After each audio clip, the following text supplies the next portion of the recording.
Magandang umaga po mga ka-viewers. Andito tayo muli sa ating backyard fish pan. Welcome sa ating channel MB Tilapia Farm. Ito ngayon, papakita ko sa inyo ang ating ginawang modification sa ating box number 4 para sa mga nagbabalak na magtatayo ng backyard fish pan, ay at least meron na kayong idea sa paggawa ng concrete fish pan box. Dito tayo ngayon sa ating box na naumpisahan na nating ilipat yung mga laman, kaya nag-start na tayo ng pagki-clearing nyo. Nakikita nyo yung malaking box, ginawa nating sa dalawa, gagawin natin 3, 4. Kaya namin ginagawa ito.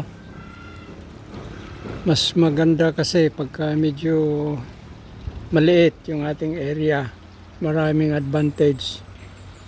Pag minor repair ka, may mga leak, ang ating fish pan, ang bilis, madali nating magawa ng paraan. Tsaka tingnan nyo, may mga shortcut tayo, may mga tubo tayo na shortcut para tuloy-tuloy yung tubig ng ating system. Tuloy-tuloy ang ikot niyan mula sa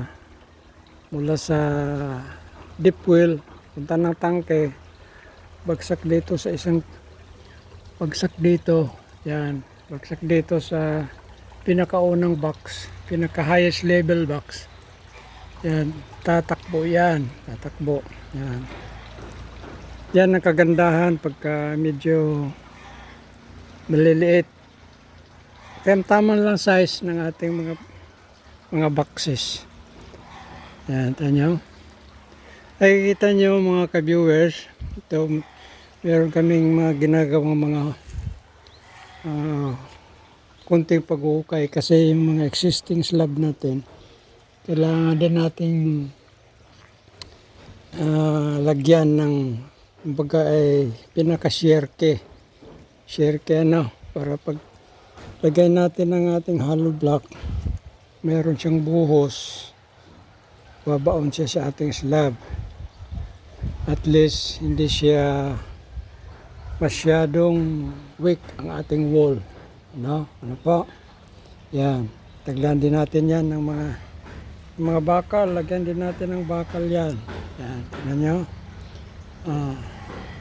Ito, pakita ko sa inyo, nakaumpisa na, inumpisan ko na ng asintada. Yan. Medyo maulan lang kaya natigilan. Ito ngayon, medyo mainit, tuloy na natin yan. Tingnan nyo kung paano natin ginawa. Kahit maliit lang yung hukay, at least mayroon siyang nakabaon. Nakabaon siya doon sa existing slab natin. Tama yung ating isang parte,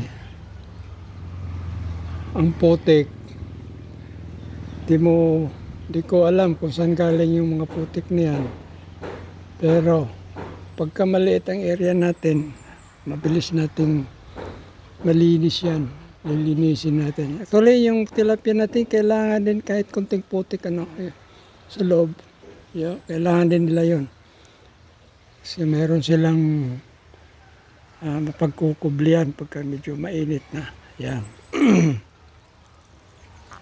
Madali rin maglipat ng mga isda pagka yung area mo ay medyo maliliit. Itong isa naman, ito, hindi ko akalain na may mga leaking, kaya tinanggal ko naman yung mga laman, tsaka kailangan nating patuyuin Patuyuin natin yan bago natin i-repair yung mga butas, yung mga leaking. Yan. Opo, tingnan nyo yung ating naunang modification. Tapos na yan, 100% na tayo dyan. Yan. Yan, ito nyo, ang ganda na. Yan.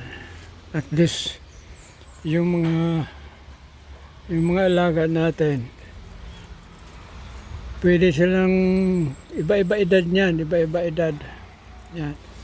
Ito, medyo malaki-laki itong isa. Ito, nasa mga, ano na siguro ito, 3 to 4 months na yan.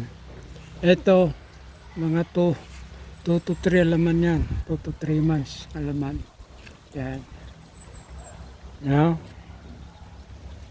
Sige po, sana kahit papaano nakakatulong ang ating video sa mga nagnanais na gumawa ng backyard fish pond, lalo na sa ganitong sitwasyon, yung medyo matataas na lugar. Yan. Tsaka wag lang kayong maya. Pwede kayong mag-comments. Pwede kayong magtanong. Sasagutin si Kapi natin masagot ang inyong mga tanong. Ano po. Tsaka maaari po, wag natin kalimutan mag-subscribe na para at least updated tayo palagi sa ating video. Sige po, magandang tanghali. God bless sa ating lahat.